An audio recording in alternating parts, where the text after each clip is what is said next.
My name is David Armstrong, and welcome to our webinar series. Today's event is entitled On the Move, Impacts of Travel Nurses on Health Professionals and Patients. And for those of you who are not familiar with us, perhaps it's the first time you join us, we are HW Tech, that is the Health Workforce Technical Assistance Center, and we're located at the Center for Health Workforce Studies at the University of Albany State University of New York. And we are one of 9 federally funded health workforce research centers, and our mission is to provide technical assistance to states and organizations engaged in health workforce planning. And if you haven't already, by all means, check out our website at healthworkforceta.org. We have an extensive library of videos, including webinars like these, as well as a number of research reports. That is, on our site, you can find all the reports, articles produced by the 9 federally funded health workforce research centers, one-stop shopping in case you're interested. And by all means, subscribe to our email notifications, and you'll become aware of our upcoming webinars and, of course, any research articles the 9HWRCs produce. Now, if that's said, let me go ahead and introduce you to today's speakers. Today, we're joined by Eric Liu from the Fitzhugh Mullen Institute for Health Workforce Equity at the Department of Health Policy and Management, Milken Institute School of Public Health, George Washington University, and LaTonya Trotter, an associate professor of bioethics and humanities at the University of Washington School of Medicine, and also an affiliated investigator at the Center for Health Workforce Studies at the University of Washington School of Public Health. And so, yes, there's 2 CHWSs around, one on the East Coast and one on the West Coast. With that said, I'm going to go ahead and stop sharing. And Eric, you can go ahead and take over. Okay, the study presenting today is actually one of the HRSA Workforce Center studies we conducted a couple years ago with Dr. Pittman as the PI, and Hong Lun is a PhD student at our institute, and our collaborators from the Premier Incorporated. They provided the access to the data, essentially, and the analytics. So, um, just let me see. Okay, now let's go. Okay. So, just give you a little bit background on why we're doing this research, right? So, we noticed that throughout the pandemic, that hospitals have spent $1 billion on overtime and agency nurses, and then a number that's just basically through the roof during the pandemic era. However, there's not much study have done on the return or risk, for that matter, of this type of quote unquote investment. And our central question is essentially, can we measure, in using the data that's not a cross-sectional data, but a longitudinal data from a set of hospitals, trying to understand the measurable and systematic relationship between the temporal staffing strategies and, potentially adverse patient events. And if so, at what point does this become like dangerous? So this is kind of a extension from our previous work, and Dr. Pittman led and the previous PhD student conducted on looking at the producible quality outcome and hospital settings using the production function approach, where we noticed that like more is not always a better, right? So that's sort of the basic assumption that we have, and the other part of that is from Dr. Pittman's, sort of presumptions that institutional knowledge of stable staffing actually matters, right? So you don't just need hands on the floor, but you do need the hands actually know how to operate stuff in your institution. So, so like how we are answering the question, right? We use a retrospective longitudinal quality improvement study. That's basically, we have a set of hospitals that we're able to track them for 4 years in the Premier's database. And this data set is a proprietary data set from Premier Incorporated, and it constitutes about 70 hospitals. It's not a huge data set in terms of the number of hospitals they're covering. However, we do have very detailed data on each of the hospitals, right? So we have 4 years of data. And we have daily reporting on the adverse events, the PSI measures essentially, and the utilization, like the hospital census. as well as the biweekly payroll-based staffing reports. So that includes how many hours of nursing were spent on the floor. Um, so the way that we deal with this data is trying to because the outcome of the adverse event by itself is pretty rare, right? So we have to aggregate those data to a longer period because we only have biweekly payroll.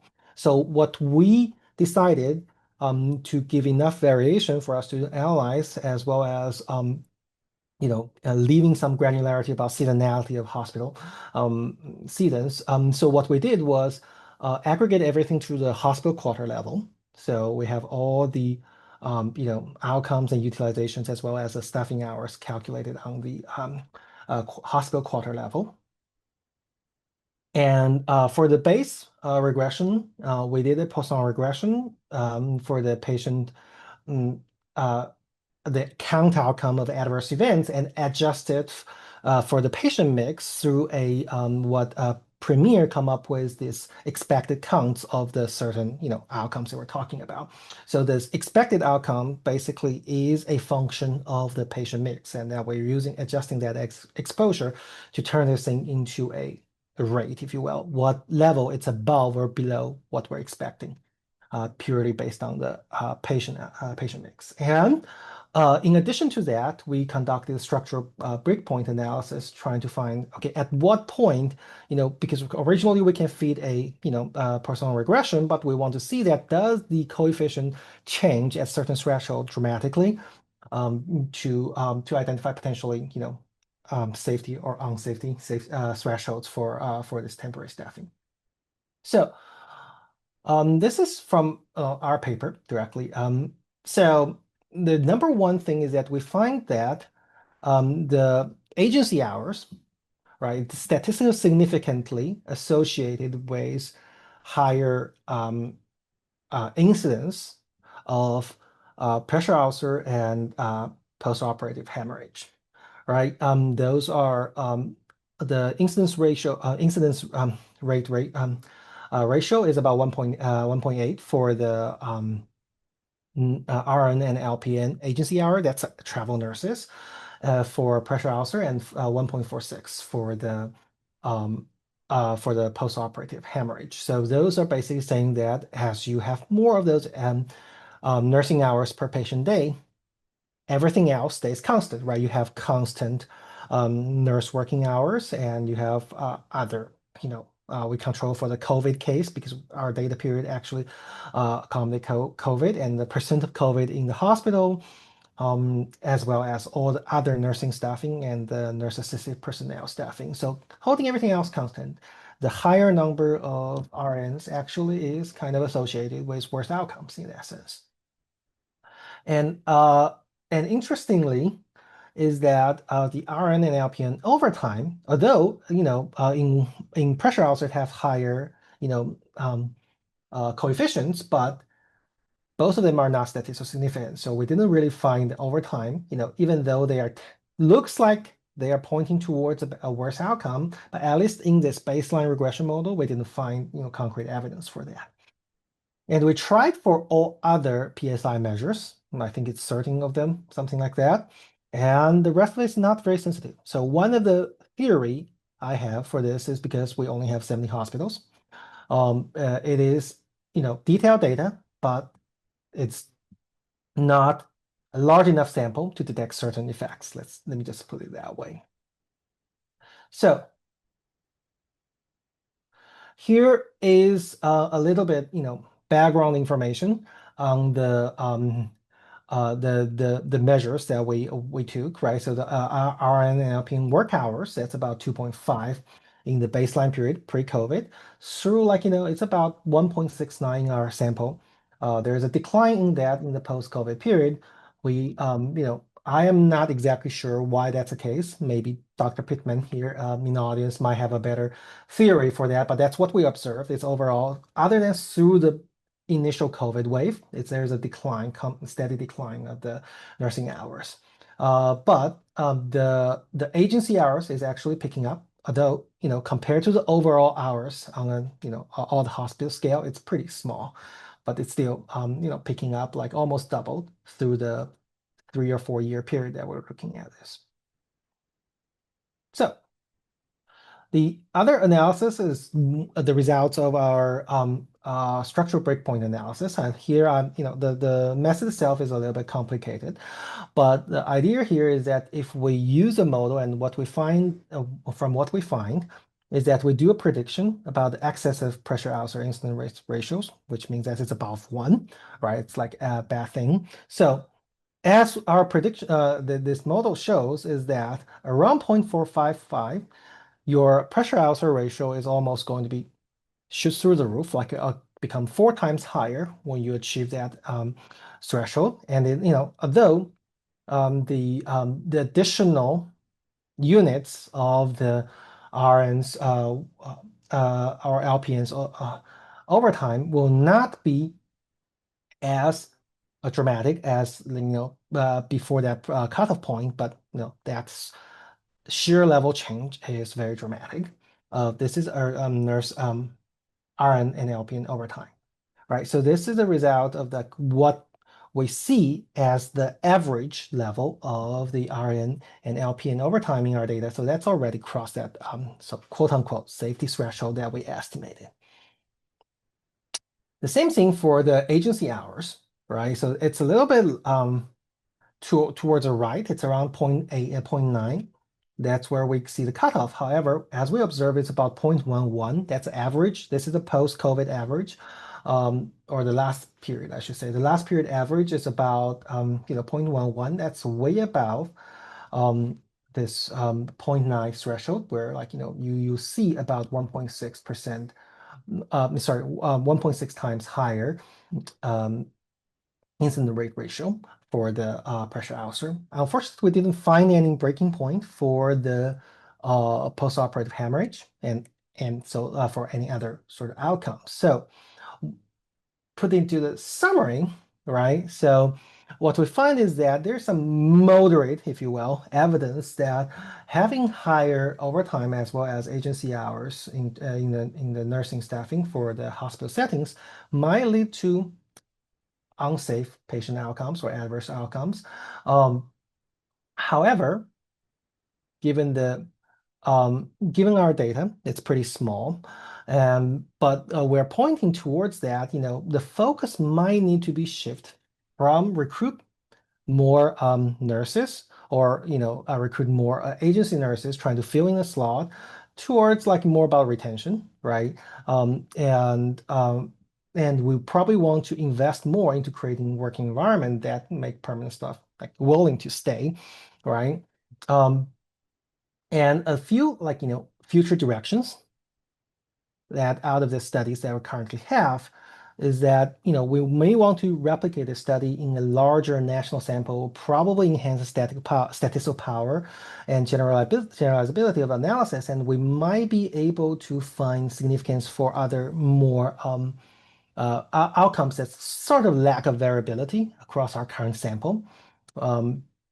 And the second one is we might be able to define breakpoint in a larger scale analysis. We might be able to define a breakpoint analysis for different hospital types, right? So you have academic hospitals or community hospitals or other in the rural area or urban area, and maybe in the future a little bit additional strategies like qualitative analysis about what kind of strategies might have been helping to reduce the burnout or leaving of the staff and reducing the need for the temporary staff. So, and then the last one is does the patient perception actually changes under different type of staffing? Because you as a patient, it's ultimately about patients, right? Ultimately, it's about patient in this patient safety for our sort of framework is that does the temporary staff if the patients were kind of blind about whether the staff is actually permanent staff or temporary staff from overtime or agency hours, does it change their perception of care quality under the different staffing models? So thank you. That's all I have. LaTonya, let me hand it over to Okay, you. thank you, Eric. Okay, I think we're good to go. Thank you very much, Eric. Um, first I just wanted to begin by thanking the organizers for inviting me to participate in this webinar. And before I begin, I want to just take a moment to situate myself. It's always useful to sort of know who it is that's talking to you, what perspective they bring. I'm a sociologist, an ethnographer when I can be, and a bioethicist who I spend most of my time really thinking about how healthcare workers understand what they do and the impact these understandings have on how they go about doing it. So, with that in mind, I really want to spend the next 15 minutes or so talking to you about how US nurses who have had the experience of travel nursing make sense of that experience for how they understand nursing practice and the making of a nursing career.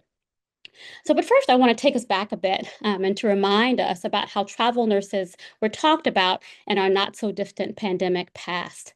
You probably remember headlines like these from 2020, 2021, 22, where it seemed like every time you sort of looked at any sort of news report, and nursing in general, but travel nursing in particular, was in the news. And a lot of this coverage focused almost entirely on pay, sometimes tinged with awe about the amount of pay, sometimes tinged with outrage, but always centered on the money. Who was making bank and who was caught footing the bill? But if we take a deeper look at these headlines, what becomes clear is that there was really more going on here than the question or the problem of money. There was also a set of troublesome questions that were being raised about travel nursing's threat to nursing's professional status through calling into question its claims to professionalism. So I want to start there with thinking about how travel nursing was not just a problem of cost, but of professionalism itself. So a couple of words about travel nursing. Travel nursing didn't start during the pandemic, right? It actually began in the US in the 1970s as one of a number of flexible staffing arrangements that hospitals were increasingly using to manage cyclical shortages and control costs. These strategies reflected a broader trend toward externalization, where hospitals were shifting employment risks and responsibilities away from organizations and onto individual workers. But what distinguishes travel nurses from other contingent nursing roles, like per diem nurses, et cetera, is that they are expected to relocate, often across state lines. Their contracts are typically fixed at 13 weeks, and third party agencies play a central role in negotiating the terms of their employment. So, by providing hospitals access to a national pool of nurses for fixed periods of time, travel nurses enabled organizations to manage labor needs without investing in permanent staff. So travel nurses were useful, but still not widely used, right? And most nurses didn't find it particularly attractive. It was the province of the young, the single, those without kids, or at least according to anecdotes told by other nurses, those with a professional skeleton or two in their closet that make regular employment difficult.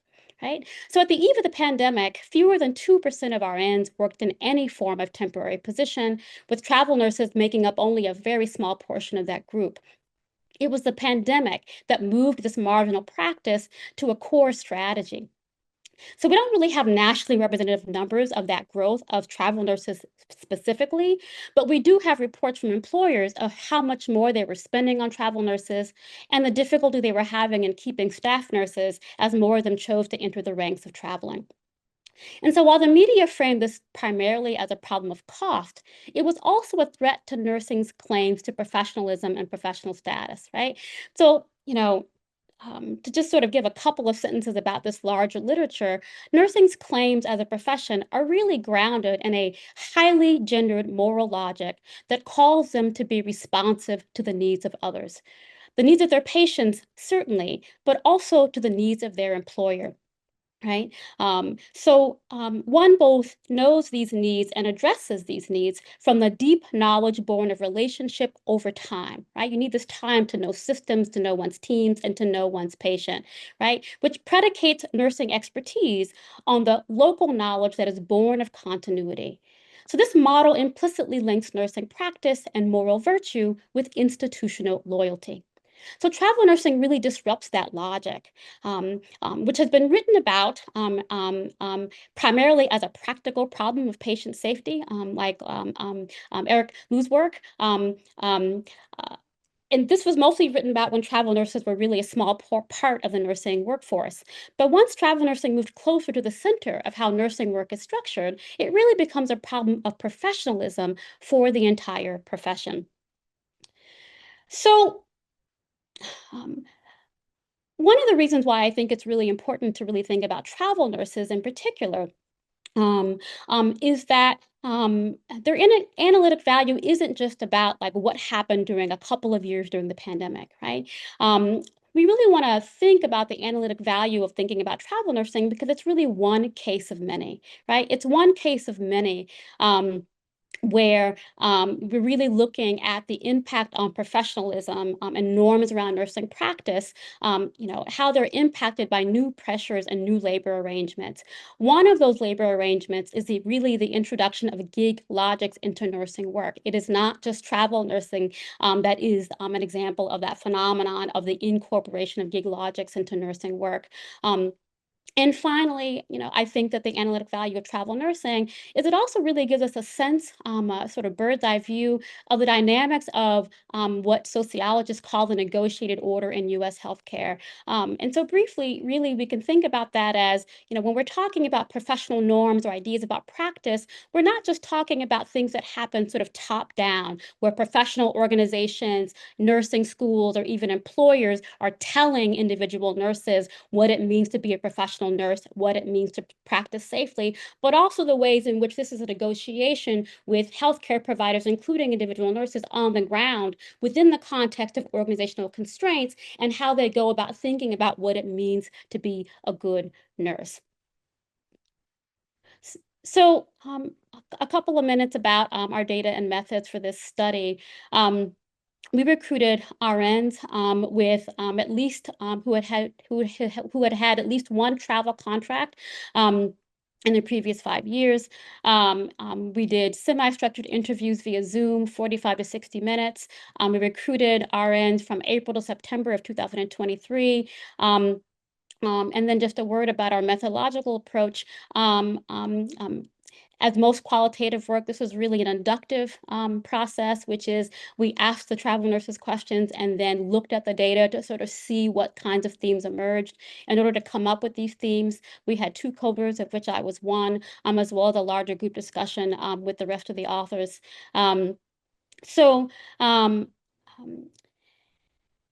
in terms of thinking about sort of giving a sort of snapshot of who was in our study, this table sort of gives a quick snapshot, and really, what you should really take away from this is that while of course our sample, was a convenient sample, as most qualitative studies are, this represents sort of roughly what you might expect to see in the sort of general RN population, where most of the folks we interviewed were white, most of them were women, most of them were sort of middle-aged, most of them had fairly lengthy histories working in nursing. But I think the thing that is important too is to really looking at that sort of mean years of travel nurse experience, which is that the nurses that we interview had a mean years of experience of 2.5 years. So these are not folks who just did 1 or 2 contracts. These are people who took contract after contract after contract. So in terms of thinking then about, how do these kinds of nurses, what are the kinds of things that really attracted them to joining the ranks of travel nursing, right? So the popular story around money isn't entirely wrong. Money did matter, right? It was the thing that made travel nursing imaginable for the kinds of folks who might never have considered it before. As one nurse put it, the money was just so unbelievable during the peak pandemic time that a lot of nurses left to grab some of that money. But for the nurses in our study, experienced, mid-career, often with families, mortgages, dependents, the financial benefits had to offset a set of hidden costs that are not often talked about that come with travel nursing, right? As one nurse noted, it's pretty expensive to live in furnished housing and to set up a life every few months, right? So they really talked a lot about the sort of work of constantly starting over, of packing up, moving across country, reestablishing a life every few months, that this was both financially and socially expensive. So for many of the nurses that we talked to, the money had to be high enough to even consider this proposition. But those costs remained high enough so that the money itself wasn't enough for these folks to actually join the ranks of travel nursing. And it certainly was not enough to motivate them to take on a succession of 3-month contracts for a mean length of 2.5 years. Rather, in the stories that we heard, what kept them in travel nursing wasn't pay, it was something deeper. It was an embodied experience of professional protection. So the primary way in which this functioned was that being a travel nurse seemed to protect them from many of the things that they came to define as distractions from real nursing work. Many of our respondents reported that traveling protected them from what they called the politics or the drama of the hospital floor. As one nurse put it plainly, I loved being able to just stay above the fray of the politics of a place and just come in. And others echoed this sentiment in describing that being a travel nurse allowed them to reclaim their time from what they saw, for what they saw as real nursing work, the direct hands-on care that had drawn them to the profession in the first place. But this protection was not just protection from the emotional labor of interpersonal dynamics, it was also the protection from real material work.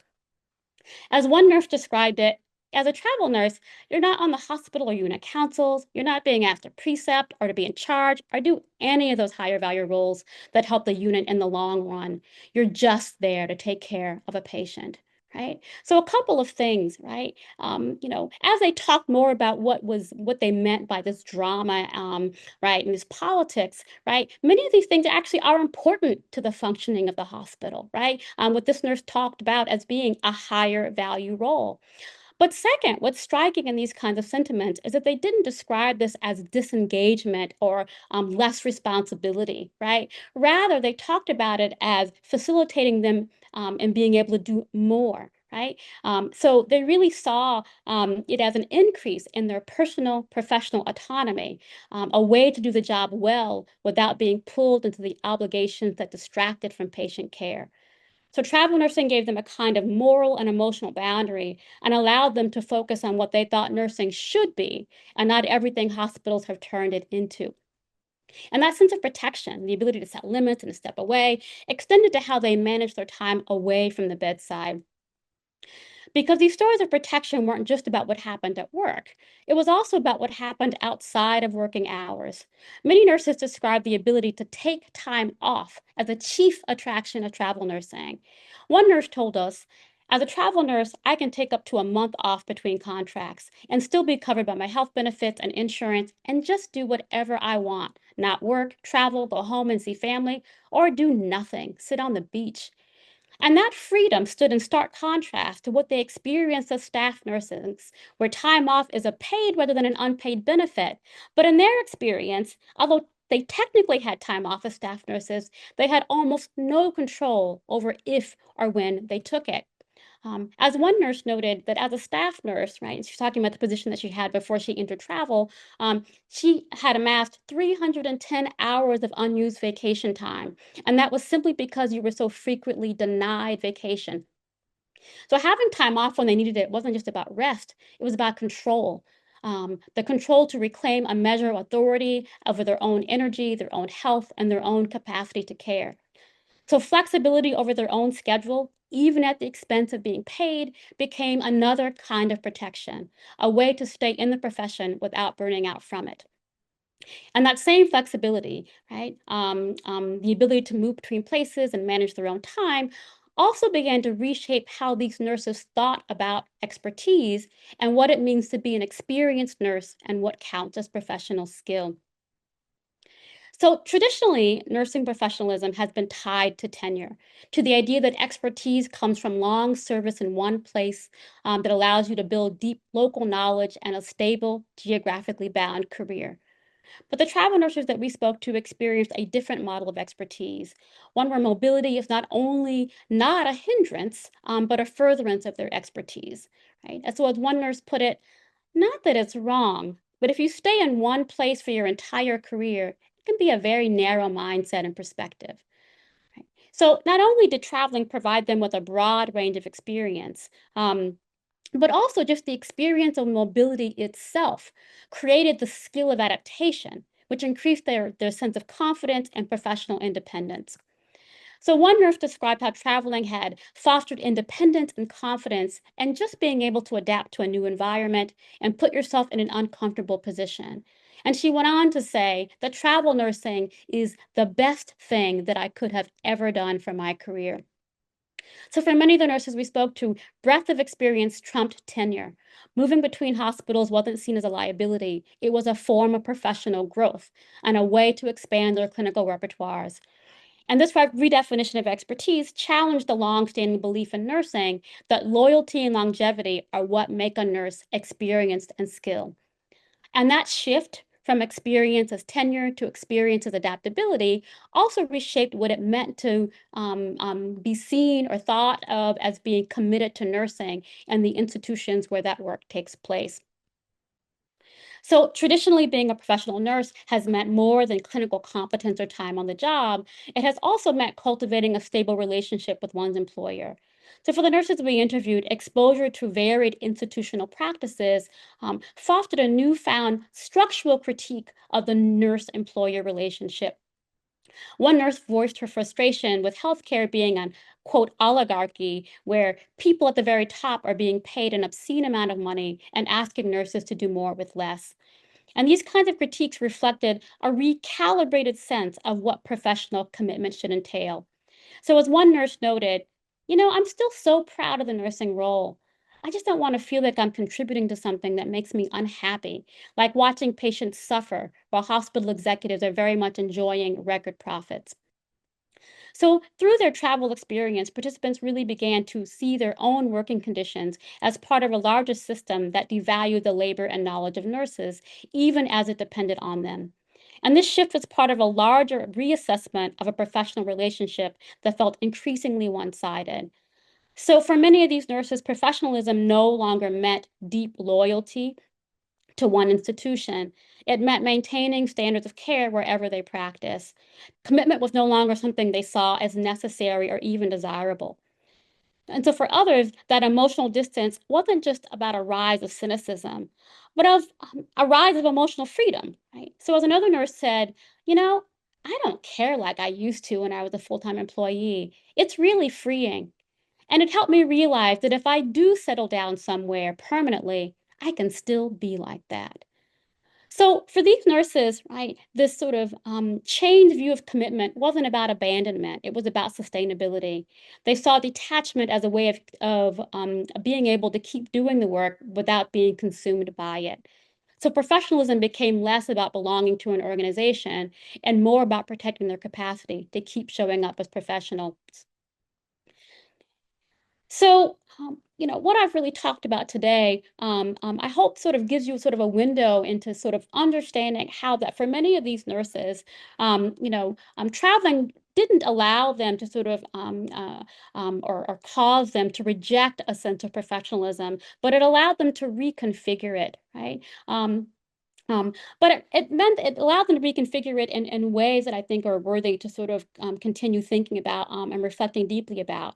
Because part of that reconfiguration meant that nurses really narrowed what counts as good nursing practice, focusing on direct hands-on care rather than organizationally bounded work. And continuity and loyalty, once defined professionalism, now flexibility has become both a virtue and a necessity. And increasingly, this form of professionalism itself functions as a protection mechanism, shielding nurses from the emotional, moral, and organizational strain of working in systems that can increasingly feel hostile both to themselves, but also to their patients. So I think that this moment really invites us to think differently about what professionalism actually protects and whether in protecting, right, the sort of professional self, it may be redefining the very meaning of commitment to care. So a couple of acknowledgments in terms of thinking about my co-authors, as well as the PI of this study. There is a link in the slides for the forthcoming article about what this talk is sort of based on. For those of you who are going to be reading the slides later, this is sort of the fine print of who supported the work. And with that, I will end and say thank you. And I look forward to sort of hearing the kinds of questions that folks have. Right. Thank you, LaTonya, and thank you, Eric. And just a reminder to those of you in the audience, you may ask questions using the Q&A panel on your screen. We have really a couple of kind of both presentations focus on travel nurses, but they're really from different perspectives. So I think we really have a really good mix here today. That is, one, we're doing a quantitative study of like patient outcomes. And then you're also getting, well, from Tanya's presentation, the perspective of the travel nurse, what they are getting out of this. So to start us off, though, we do have a comment in the Q&A panel. So I'm going to go ahead and read that. I will allow you both to react to it as you will. And then, of course, we'll also get to other people's questions as they come in. And then I have a few of my own as well. So with that said, from one of our attendees, I work in dementia care. We see both a high number of traveling nurses, often a majority of hours, and a high level of distress and disruption for our patients with changeover in their care team. It would be useful to see an understanding of impacts in healthcare areas where consistency, continuity are an integral part of patient experiences. Remote coverage is not feasible. That's the comment. Are there any reactions to it from you? Go ahead, LaTonya. Sorry. Sure. I think, thank you for the comment and talking about the specific place in which you work, but I would argue that is in fact the role that nurses play in almost every setting that they work in. There's a lot of folks and nursing theorists who have really talked about the specific role of nursing, as well as myself and other work that I've done that really sort of brings an understanding that partly what nurses do is they are the ones who provide the continuity, right? They provide the continuity both in terms of how their shifts are managed, but also just in terms of they're the ones that know the systems. They're the ones that know all the other members of the team. They know how to sort of negotiate patient care, right, within the context of these sort of larger systems. That is, in fact, a good portion of their expertise, and it's become very, very fundamental, if often overlooked, into patient safety. And that is part of the reason why this idea of continuing to sort of use more contingent nursing labor really raises a lot of questions, right, about the impact on care. As Eric notes, Eric's work sort of notes, I think, very clearly is that there's been a lot of folks who've really tried to sort of understand, right, what's the safe number of contingent labor that you can have, because they do provide, right, a really significant part of staffing in many locations. And I think that even if the numbers of quote unquote travel nurses is going down, the number of contingent nurses writ large is continuing to hold stable, right? And so I think that you're right. I think it really does raise questions. I think the thing that's important to note, though, is really having really good data that shows how that works. And I think that this is part of the ways in which the sort of invisibility of nursing expertise makes that difficult to see, because nobody really gives, it's not on the nursing boards, for example, how it is that you manage patient care within like complex organizations. That is the kind of thing that nurses learn from simply working on the floor. So then it becomes invisible in what we measure and what we see. And I really do think that actually we really need sort of more on the ground knowledge in order to understand what happens when you have, an increasing number of nurses on the team who are contingent in some way or another. I think that's a really, really important question. Yeah, I think from my perspective, I think that's exactly on point, right? So, there is like nurse, as LaTonya says, is kind of assuming their role in all kinds of healthcare settings, but more so than, short-term acute care hospitals where like, a patient probably stays for, to the longest like 30, 40 days and they leave usually like a week or so, right? So in the dementia care, like, I don't know if it's nursing home or not, right? If it's nursing home, yes, that's going to be a more, m- more salient issue because you have like your patients there is going to be long term, right? So and the impact of like unstable nursing workforce in that sense, not only about like travel nurses. I think that's a particular problem, but also about like in turnovers, right? So right, it like could be just like burnout, they just leave, that you have hire new nurse, even if that's a permanent staff, that's going to be issue for your patient. In terms of understanding the impact part, that's a very interesting question. I don't really like, on top of my head, and maybe there are already studies done on that one, but on top of my head, I'm not aware of that. Maybe, but I think there might be data that's like, maybe Medicare nursing home data that might provide a insight into that. I just don't know like how well we can capture the temporary staffing situation from those data. So. But yeah, that's a very interesting point, and I think we might be see bigger impacts in those settings where more the consistency, continuity of all of the care team is more important than short-term care, acute care, because for each episode of care, right, it's much longer in those settings. Yeah. Okay, thank you. And Polly, one of the authors has a comment. Some of the work we have done on moral injury among nurses revealed that travel nurses, those we interviewed, felt their voice was even more suppressed than the regular staff. In particular, doctors tended to ignore their professional voice. So while they escaped facing organizational corruption and drama, it seems that in the interpersonal team dynamics, it was not what they had hoped for. Comments?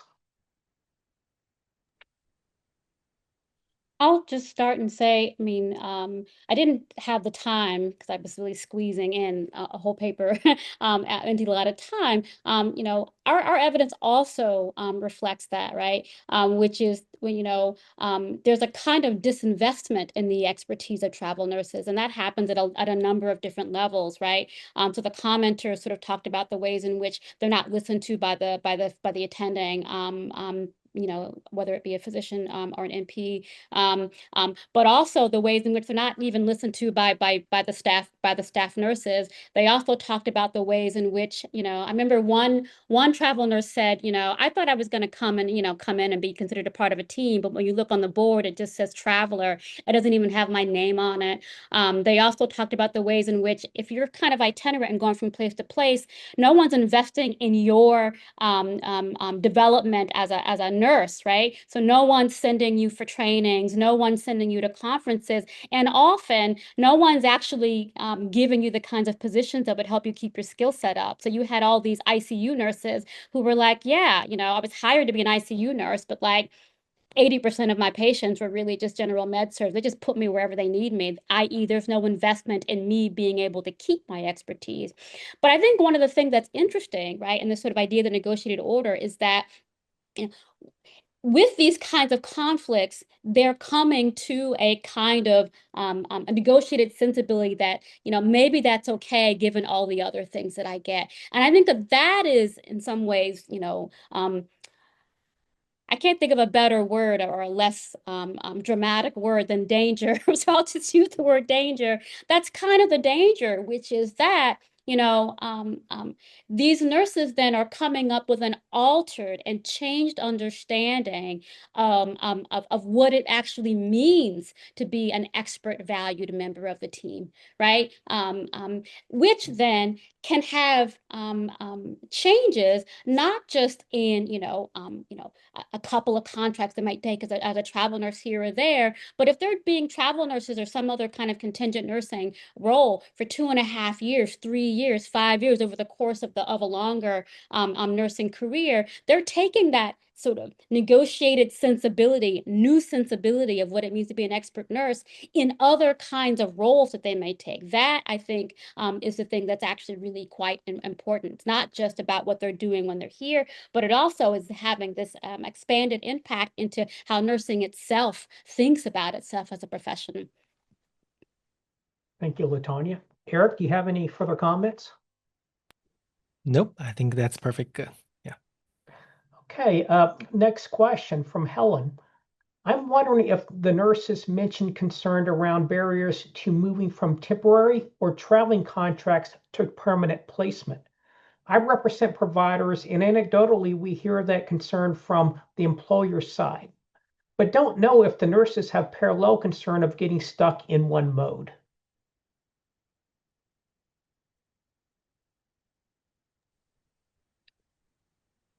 I didn't necessarily see that in the data, but that could just be a function of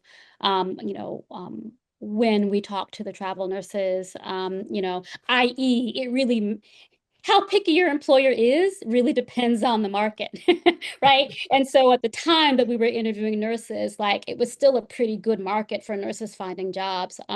There was no sense that they couldn't find permanent jobs if they had wanted one. But I do think though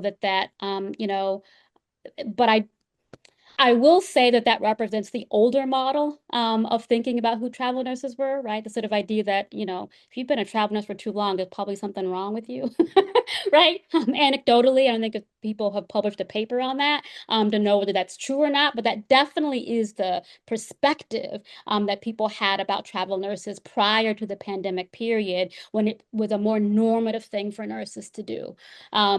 So based on that evidence, I do think that, what you've done in your career does make an impact on how people sort of see what your expertise is. But I do think as these kind of more temporary gig logics move more into the mainstream of nursing care. And I think that's something we haven't talked about. And I just want to underline the point, which is, this sort of particular model of travel nursing with agencies and contracts is only one model, right, of contingent labor. And I think what happened during this sort of that pandemic era is that it really sort of spurred the imagination of employers about new ways of creating more contingent forms of nursing labor, in part because they saw that some nurses would choose to do it.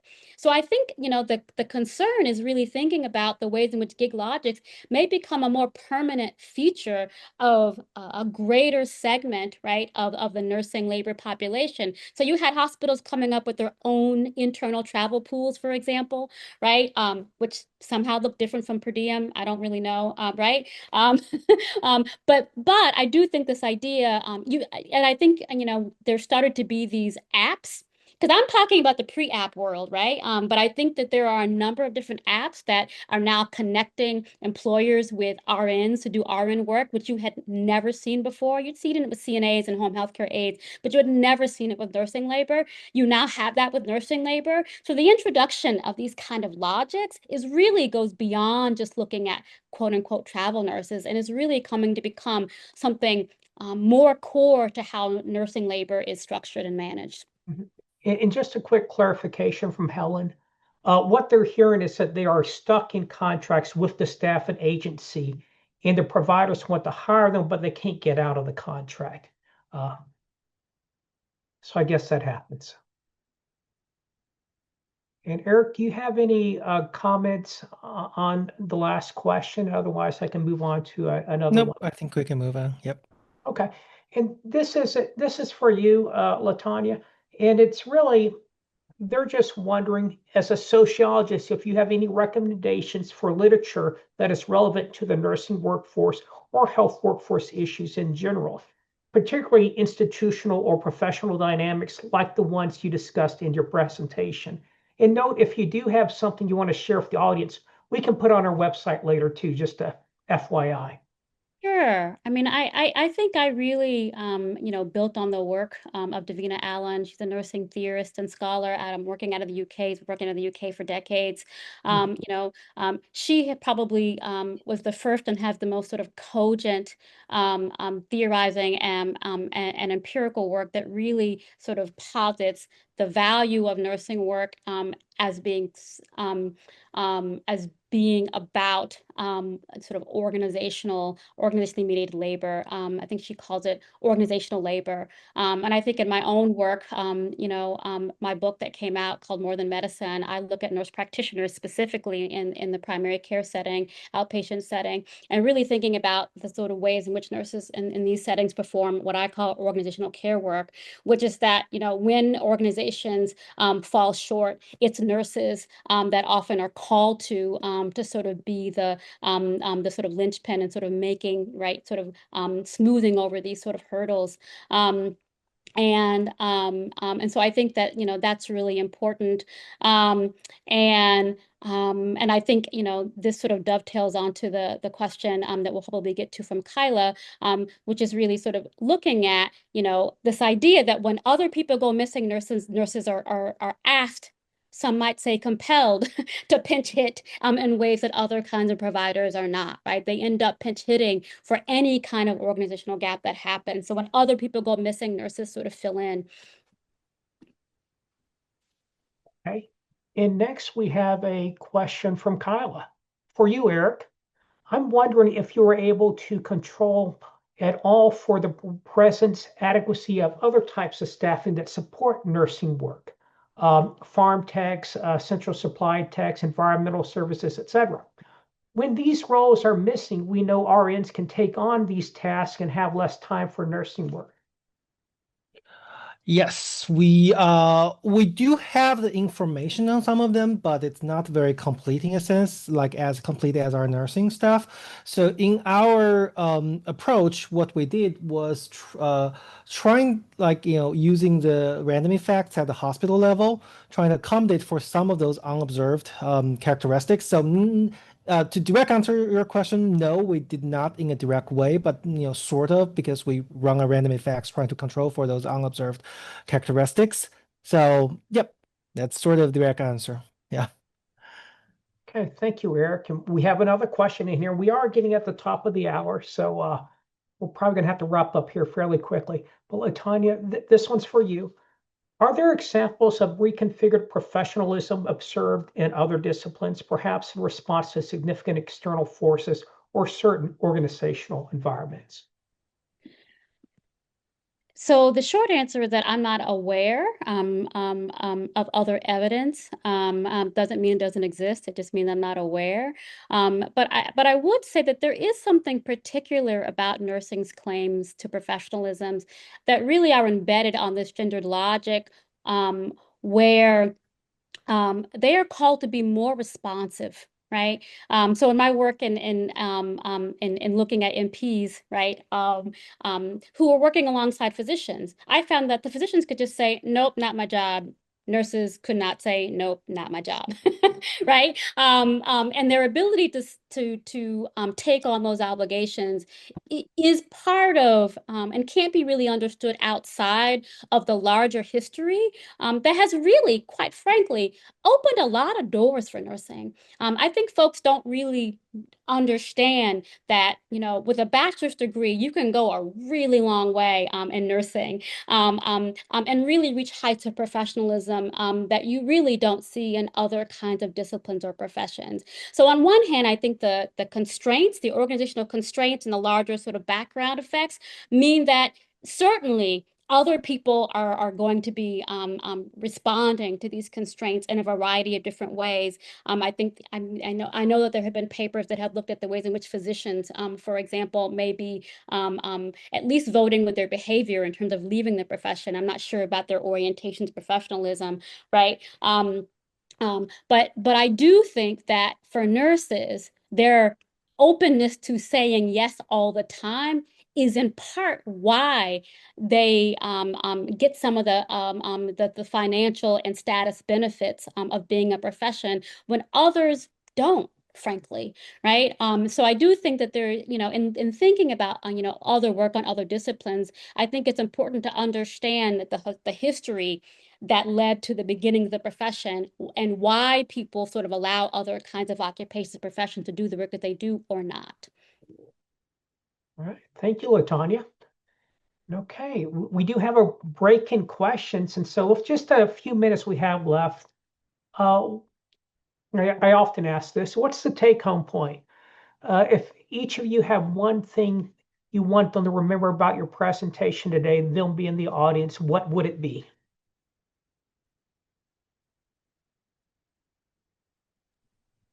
I think I can go first, right? So it's just, but for us, it's really like, the first step of a series of inquiries into this issue. So I think the first thing is that, something obvious is that like everybody suspect that, as temporary nursing solutions goes up as in the composition of hospital nursing staffing, there could be bad outcome happen, and this is our study is sort of among the first ones to demonstrate that using longitudinal data within hospital, like as a hospital staffing patterns changes, how does their adverse events kind of responding to that travel nurse configuration in their nursing workforce, right? So that's a thing I would probably take home for that one. Yep. And I'll just say quickly, to dovetail onto Eric's points, which is that I think that there's a lot that we still need to understand about the sort of short-term impacts of increased sort of contingent nursing labor on health outcomes. But I also think that there needs to be an equal amount of concern, right, on the long-term impacts. We're not just talking about the sort of behavior and safety of an individual nurse in a moment of time in a patient encounter. We're also thinking about how these kinds of experiences are reshaping how individuals think about what it means to be a nurse, what it means to be a good nurse, and how they fashion what they consider to be a good professional nursing career. And that those are and so that's the takeaway, which is really thinking about some of these longer term impacts on the very nature of what it means to be a professional good nurse. Hey, well, thank you, LaTonya. And I just noticed a chat question, but we'll just have to call it quits since we're right at the top of the hour. Yeti, I'll get you next time. With that said, this was a very informative webinar. Thank you, LaTonya, and thank you, Eric. I really appreciate both your presentations. And of course, thank you in the audience for attending, and we hope to see you again in the future. With that said, everyone, have a good afternoon. And for you, LaTonya, enjoy your lunch. Thank you. Yeah, goodbye. You, bye-bye.